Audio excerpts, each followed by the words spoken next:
The second largest Swiss bank out there is on the verge of collapse. When your insurers and your investors are agreeing that you are on the verge of collapse, you might be on the verge of collapse. How big of a deal is this? Credit Suisse, and we're going to be talking about Deutsche Bank as well, are two of the largest banks in the world. These banks make the Lehman Brothers actually seem relatively small, and these two banks are on the verge of collapse. The CEO of Credit Suisse, Ulrich Kohner, he said that they are at a critical moment. But they're safe. It's safe. They have enough liquidity, he says. Of course, that's what the Lehman Brothers said up until the very last moment. What is going on with these banks, and are we going to be seeing this impacting our stock markets significantly this morning? Possibly. More that comes out, the more people that are accusing the Credit Suisse Bank of actually being on the brink of bankruptcy, defaulting on their loans and such, the more their denials seem pretty darn hollow. Let's go into this. Okay, so they're suffering from distressed valuations. So basically, the things that they have loaned out, they're not going to get paid back. So they've borrowed money in order to loan it to people, loan it to corporations, loan it to businesses, but it looks like those loans are not going to come back to them. The problem is, well, then how are they going to pay those loans back they took out in order to borrow that money out? Their credit default insurance is at 2008 levels. To put it this way, the people loaning insurance against them defaulting on their loans, okay, they're charging the same rates that they charged the Lehman Brothers right before they collapsed. The insurance people are saying that they believe that the risk to Credit Suisse is the same as the Lehman Brothers right before the collapse. That is not good. The other thing is that Deutsche Bank is also getting those same rates. People in the insurance business who are crunching them numbers and looking at the investments and looking at the assets versus the liabilities, they're saying it doesn't add up. They're saying that the Credit Suisse, the second largest Swiss bank, owes more money than the assets they have on their books. When you start getting into those situations, you're not really a business making money.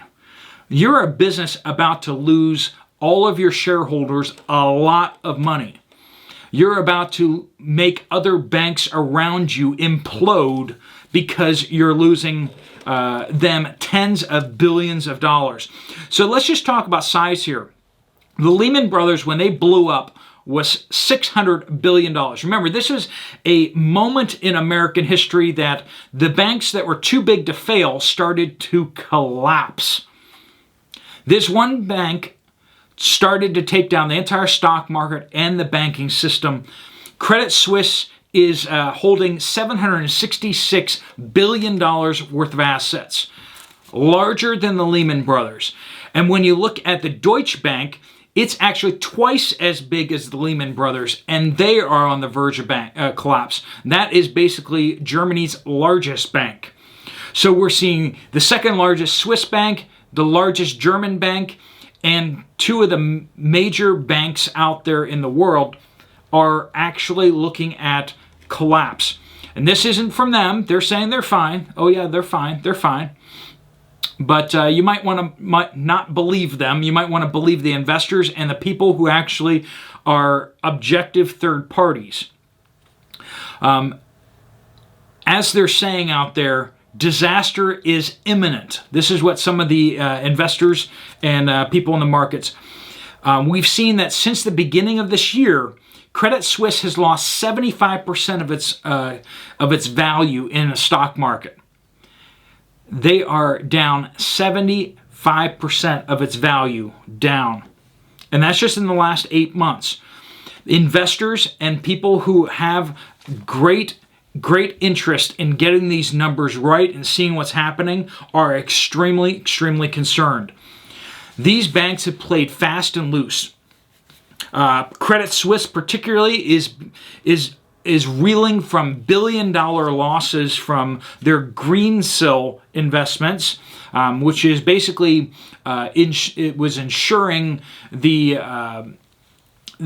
people doing like supply chain management. So basically, like if you wanted to be a company and you want to get insurance in case your supply chain starts breaking down, you'd buy this insurance that if your supply chain breaks down, you get an insurance payout. And what happened in the last couple of years? Everyone's supply chains basically imploded.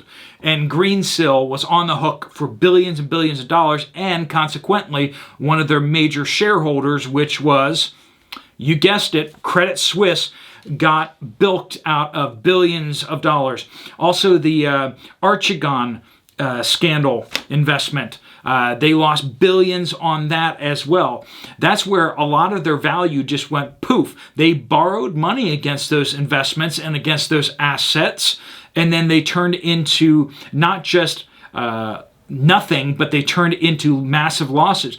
These is people like you and me sitting in offices, gambling billions and billions of dollars of other people's money without much thought or care for what this will do to regular, ordinary people who actually work for a living. This is a situation that we were in 2008 before the governments stepped in and bailed out all these banks. We're in a very similar situation where we're looking at people talking about the United Kingdom bailing out pension funds. We're hearing them talking about bailing out potentially banks, and we're going to be very quickly, once they start admitting there's something wrong, we're going to start hearing about governments in Europe talking about bailing out these major banks. But is this going to impact us in the next several days? There's a lot of people very concerned about the financial markets and with these loans that have been made. And remember, when one bank implodes, they have so many investments, shared loans. They borrowed so much money from other banks that this tends to start having a domino effect. As one bank goes down, the next bank goes down, and the next bank goes down, and we start having these chain reactions, which is why in 2008 they were all like, these banks are too big to fail. If they fail, they're going to take down the other banks. They're going to take down the entire financial market. Yes, the whole house of cards of lies and deceit are about to come crashing down around us. If you listen to people who are actually doing the numbers, they are saying we are in deep, deep trouble. Folks, you need to make sure that your assets and your money are either in your pocket or on your property. If they aren't, all they really are just promises from some bankers. And you need to be very, very concerned about that, because those are the very same bankers who are about to lose their shirts. And instead of going down the tubes, they might decide to dip their hands into your funds and use them for other things. Now, they'll come up with legal reasons why they're allowed to do that kind of stuff. But the simple fact is they've gambled with your money, and you might not see that ever again. Make sure that you have your investments in safe and stable places, and make sure that you have access to those funds. And by that, I mean real hard assets is probably the best way to go. Investments in food, things that make you and your property and your people more self-sufficient, and as necessary, hard physical assets like silver and gold are always a good way of going. I am not a financial advisor. I'm not making financial advice to you because I don't know your specifics, situations, but make sure that you are thinking through where you are, where your money is invested, and whether you have actual money or whether you are really, all you have is a bunch of promises from bankers. Make some smart moves and figure out what you should do with that. All right, folks, if you found this video useful or helpful, you might want to check out this other video right here from me. Otherwise, I will see you later. Steve Poplar out.